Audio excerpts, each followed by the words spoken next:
बिस्मिल्लाहिर्रहमानिर्रहीम। अस्सलाम वालेकुम।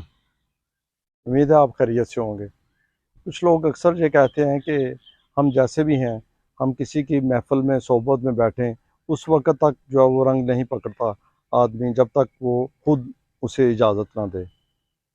यानी आप जैसी मर्ज़ी महफ़िलें अटेंड करते रहें, आपका अपना अंदर जो है ना वो ठीक होना चाहिए, तो आप बिल्कुल ओके रहेंगे, आपको कोई प्रॉब्लम नहीं होगा। ये हमारे बड़ों में भी ये प्रॉब्लम है, और हमारे छोटों में भी प्रॉब्लम है, और हम जैसों में भी प्रॉब्लम है।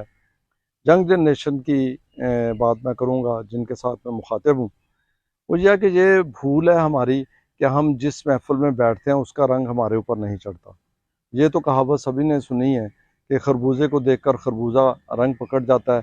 अब ये चीज़ें हैं, एक इस मुहावरे को आप जो है ना वो कह लें कि नहीं कर सकते, इसका इख्तलाफ नहीं कर सकते कि ये सब झूठ है। ऐसा नहीं होता, साइंस बदल गई है, लेकिन कुछ चीज़ें हैं जो कि वहाँ पे मौजूद हैं, साइंस बदली नहीं है।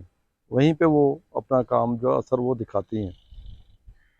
अब इसका एक वाक़या मेरी नज़र से गुज़रा, वो मैं आपसे शेयर करता हूँ कि एक पुराने वक्तों की बात है, जब अंग्रेज़ की हुकूमत हुआ करती थी पूरे बरसगीर का, और बरसगीर पर। तो वो क्या करते थे, वहाँ से अपना ऑफिसर्स जो है ना वो भेजते थे। ये सिस्टम जो डिप्टी कमिश्नर का ये सिस्टम जो है ना अंग्रेज़ों का ही इंट्रोड्यूस करवाया, वो जो अभी तक पाकिस्तान में भी जो है ना वो चल रहा है।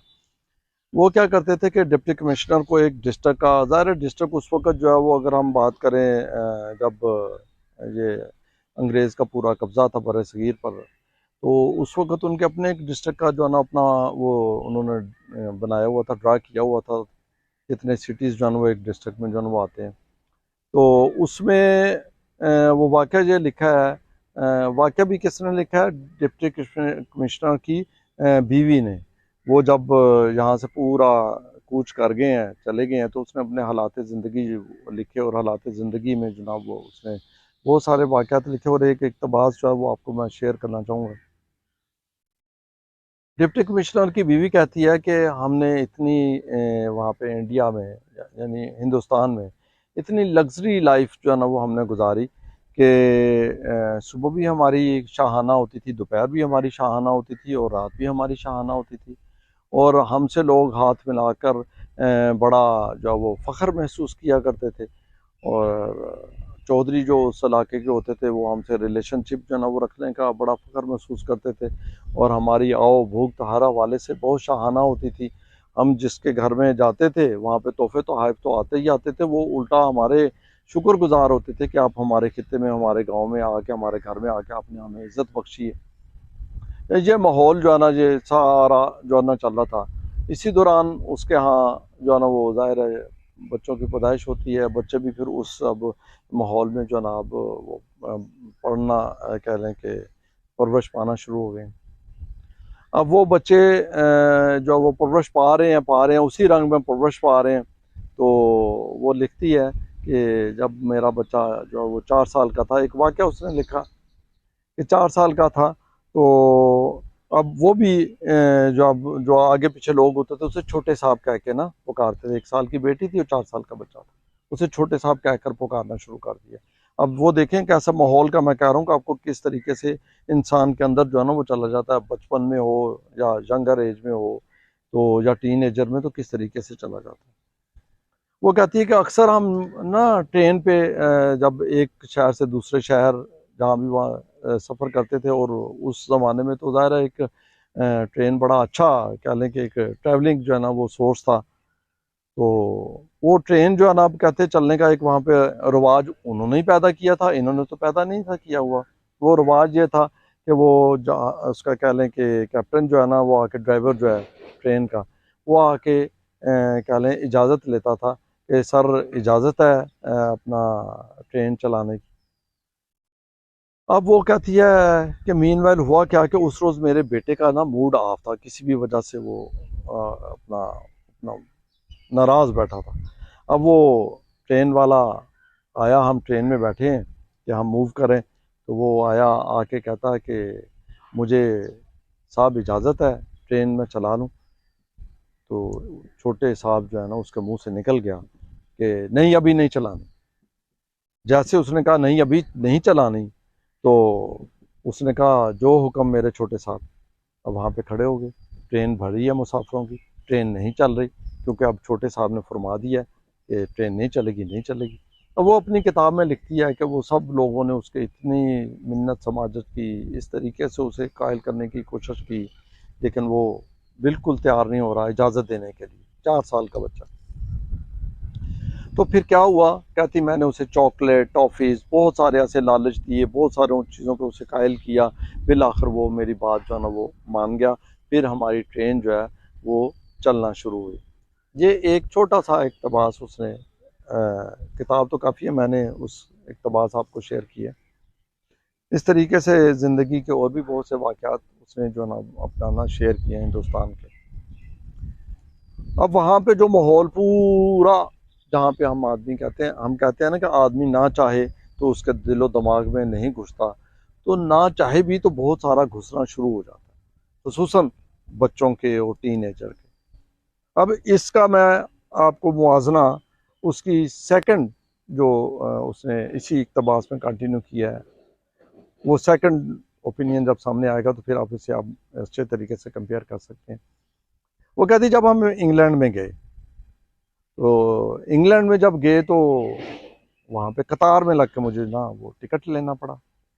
कतार भी बहुत लंबी थी। जब कतार बहुत लंबी थी तो मेरा जो बरखुरदार है छोटा बेटा, अब उसका मूड वहाँ पे ऑफ हो गया कि वो कह रहा है कि इतनी देर मामा लग गई, क्योंकि वो इस चीज़ का आदी ही नहीं है। उसने जो माहौल का रंग उस पर चढ़ा हुआ है वो स्ट्रांग है, वो उसको आगे लेके चल रहा है। उसका मूड इतना ऑफ हुआ कि वो ऑफ मूड में वो टिकट लेके मामा जब आई तो उसको साथ लेके वो उस ट्रेन में जो है ना वो बैठ गई। अब जब ट्रेन में बैठ गई तो ये क्या हुआ कि ट्रेन वाले ने वो विसल बजाई, जो विसलर होता है, उसके बाद ट्रेन का हॉर्न बजा और ट्रेन मूवमेंट की तरफ जो है ना वो मूव करना शुरू हो गई। अब वो जो छोटे साहब थे बड़े सगीर के इंडिया के कल्चर के सारे, जहाँ पे उनका सारा एक माहौल बना था, उन्होंने तो शोर मचाना शुरू कर दिया। उसने बच्चे ने चीखना शुरू कर दिया और अपनी ज़ुबान में जो गाली दे सकता था ड्राइवर को उसने देना शुरू कर दी। उसने कहा मामा ये क्या है, ये क्या स्टुपिडिटी है कि मुझसे इजाज़त भी नहीं ली किसी ने, मुझे ट्रेन चला दी। छोटी सी बात नहीं है ये, बहुत बड़ी बात। उसने कहा बेटा इस मुल्क में ऐसा नहीं है, इस मुल्क में तो वजीर आज़म भी हो तो वजीर आज़म से भी नहीं पूछा जाता कि ये ट्रेन चलानी है कि नहीं चलानी। ये वजीर आज़म आके बैठेगा और ट्रेन जो है वो अपने टाइम पे शेड्यूल पे वो रवाना हो जाएगी और अपने शेड्यूल पे अपना उसने सफ़र तय करना है और मंजिल पे जाना है और वहाँ जो भी स्टॉप्स आते होते हैं रुकते जाना है, इसमें हमसे नहीं पूछा जाएगा।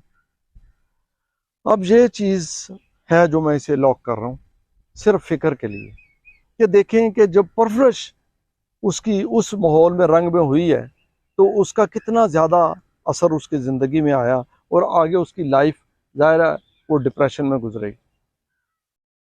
अब यही ज़िंदगी, इसी किस्से को हम अपने बच्चों में, अपने भाइयों में, यंगर्स में, या आप लोग टीनेजर हैं या आप यंग हैं, उसमें आप अपनी ज़िंदगी में आप अप्लाई करें कि आप देखें कि कैसे आप पर डिप्रेशन तारी होना शुरू हो जाएगा जब आपकी हैबिट जो होगी कि आप हर किस्म की महफिलें अटेंड कर रहे हैं, आप उन दोस्तों के पास जा रहे हैं जो आपके स्टेटस से बहुत हाई हैं, आप वहाँ पे जाना शुरू हो जाएं, आपका माहौल वहाँ पे खुद मेंटली आपका बदलना जो है ना वो शुरू हो जाएगा।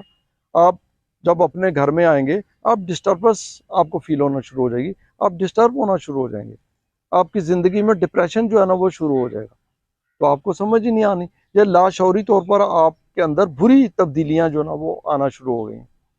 आप चिड़चिड़ापन का शिकार हो जाएंगे, आपका दिल नहीं चाहेगा काम करने को, आपका हर वक्त माइंड ये होगा कि यार मैं उस जैसी ज़िंदगी गुजारूं। भाई उस जैसी ज़िंदगी गुजारने के लिए तो SOPs आपको कुछ और अडॉप्ट करने पड़ेंगे, लेकिन वो आप कर नहीं रहे, आपको इल्म ही नहीं है, वो आपका उधर दिमाग ही नहीं जा रहा, दिल ही नहीं जा रहा, आप तो बस बैठे हुए हैं, आप जहन में पूरी वो फिल्म आपके घूम रही है, वही कल्चर आपके जहन में आ रहा है। वहाँ पे आप जाते हैं तो वो शाहाना माहौल होता है, आप रेगुलर जा रहे हैं तो और शाहाना हो रहा है। फिर आप कैसे कह सकते हैं कि नहीं नहीं नहीं नहीं, मैं जिस मर्जी माहौल में जाऊं मैं अपना जो मेरा एक माहौल, अपना जो ज़िंदगी का काम है ना, वो मेरा वैसे ही रहता, वो मुतासर नहीं होता। ये बिल्कुल गलत है। आप किसी माहिर नफ्सियात से पूछ लें, ये सारे मामला जो है ना ज़िंदगी को कहीं ना कहीं अनजाने में आपको डिस्टर्ब कर रहे हैं, आपके अंदर केमिकल चेंजेस ला रहे हैं, आपका मोरल हाई नहीं होने दे रहे। तो लिहाजा आप एक कह लें जानवर की तरह आप ज़िंदगी बसर करेंगे, डिस्टर्ब हो जाएंगे, मायूस होना शुरू हो जाएंगे। मायूसी भी इधर ऐसे ही महफिलों से आती है। तो लिहाजा आपसे ये मेरी एक अपना रिक्वेस्ट है कि आप ऐसी महफिलों से गुरेज करें और अपने आप को, अपना स्टेटस अपना आप कायम रखें। आप अपने जैसों में अपनी महफिल ज़रूर आप अपना जो ना वो माहौल बनाएं, उसमें अटेंड करें, ताकि आप वहाँ पे मोटिवेटेड रहें। आप अचीवर्स के साथ दोस्ती रखें, वैसे अचीवर्स का जिनका स्टेटस भी आप जैसा हो। कहने को तो सनतकार भी अचीवर है, लेकिन नहीं, मैं वो कह रहा हूँ जिनका स्टेटस, सोशो इकनॉमिक स्टेटस जो है वो आपके बराबर है, तो आप उसके मुताबिक अपने आप को लेके चलें और उनके साथ अपनी ज़िंदगी गुजारें, ताकि आपकी अचीवमेंट पे भी वो भी सेलिब्रेट करें, हैप्पी हों, और उनकी अचीवमेंट पर आप जो है ना वो सेलिब्रेट करें और हैप्पी हों और आपका मोराल हाई हो। तो लिहाजा आज तक इतना ही, इजाज़त दीजिएगा। अल्लाह हाफिज़।